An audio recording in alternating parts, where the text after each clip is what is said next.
Hey, good morning everybody. My name is Warren and today we're going to be going over some short stories. Now the cool thing about stories is they can always open up the mind to understanding and have us thinking about different things.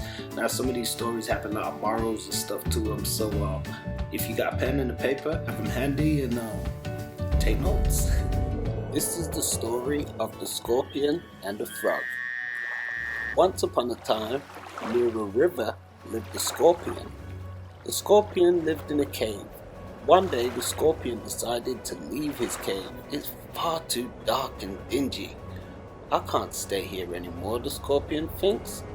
Let's go look for a new house. So the scorpion leaves its cave in search of a new home. It looked everywhere, but could not find a suitable house. Soon the scorpion came to the river. Now the scorpion did not know how to swim, so it stood by the river thinking how to get across. There's no place to stay here, it thought.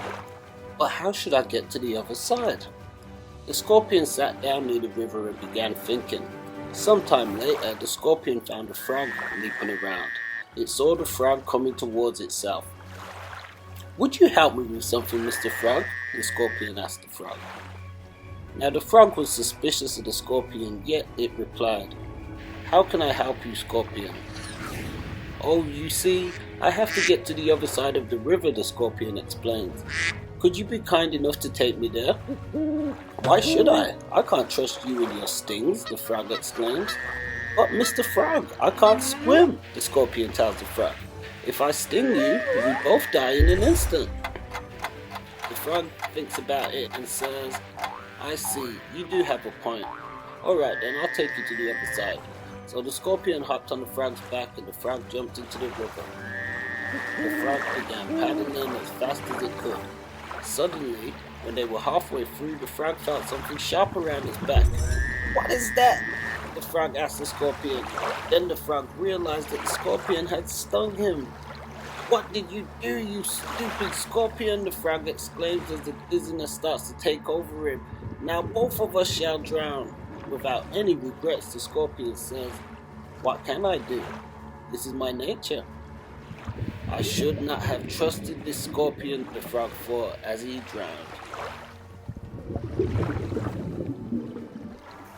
So thank you for watching and hope you learned something. What have you learned? We've learned that not everything is friendly and we always need to appreciate each other. Very well. So I hope you learned that too. Hello kids, what have you learned from this story? Ooh, very cool story, that one. I'd definitely say one of my favorites. It makes you think and I definitely like the moral and the message behind it. Be sure to let us know what you think in the comments and on the Facebook group. So without further ado, let's get on to the next one. The struggles of our life. Once upon a time, a daughter complained to her father that her life was miserable and she didn't know how she was going to make it. She was tired of fighting and struggling all the time. It seemed just as one problem was solved, another one soon followed. Her father, a chef, took her to the kitchen. He filled 3 pots with water and placed each on a high fire.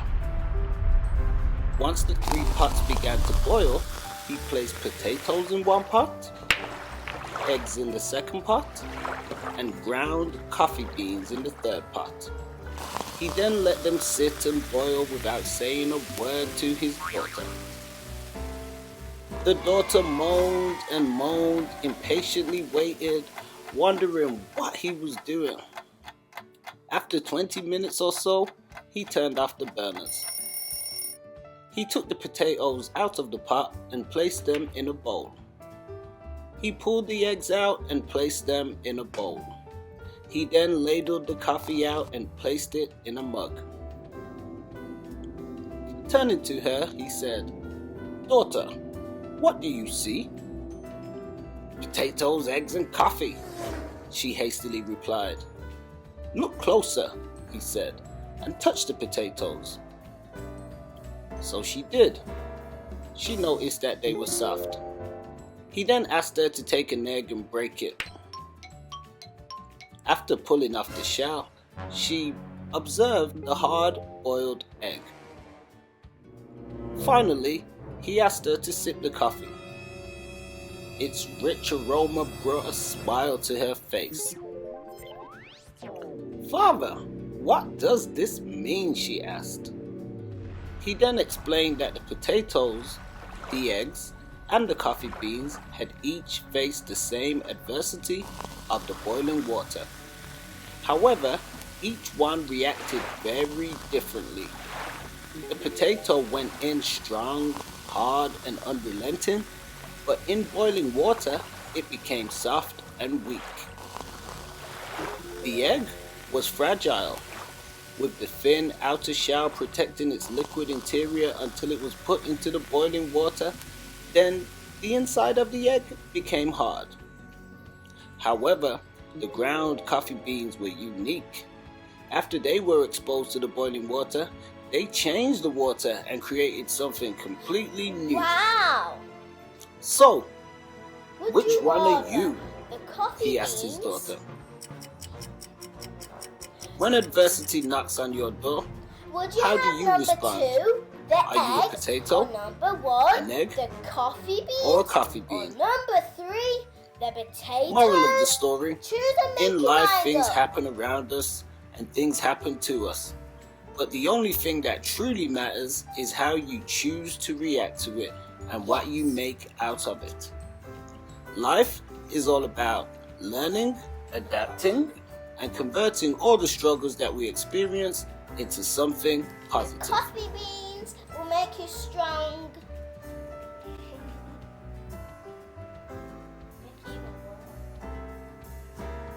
So thank you for watching and hope you learned something about these type of foods.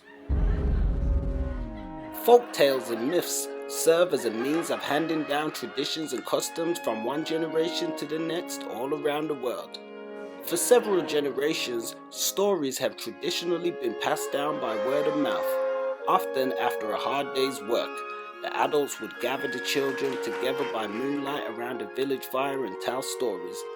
This was traditionally called Tales by Moonlight. Usually, the stories are meant to prepare young people for life, and so each story taught a lesson or a moral. In the African folk tales, the stories reflect a culture where diverse types of animals abound.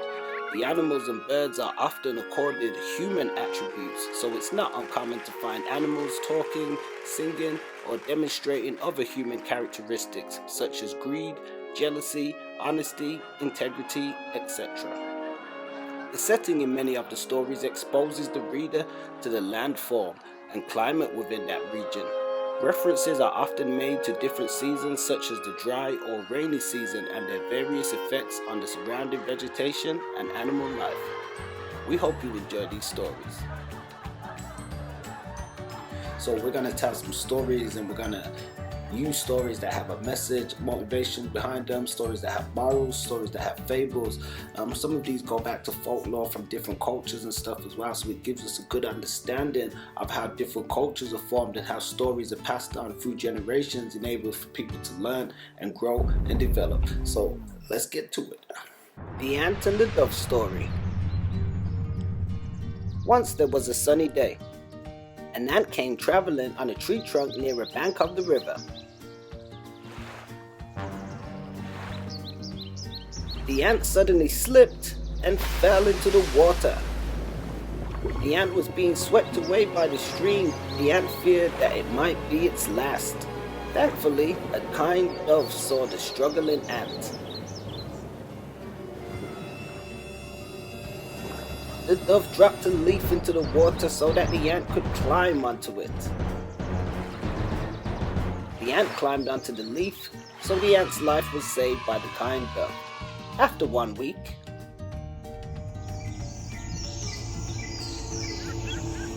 a fierce hunter came to the forest.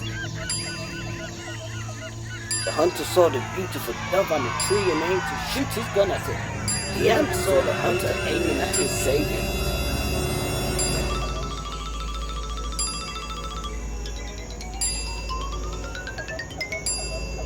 The ant bites the hunter on the hand. The hunter screamed in pain from the ant's bite and walked back.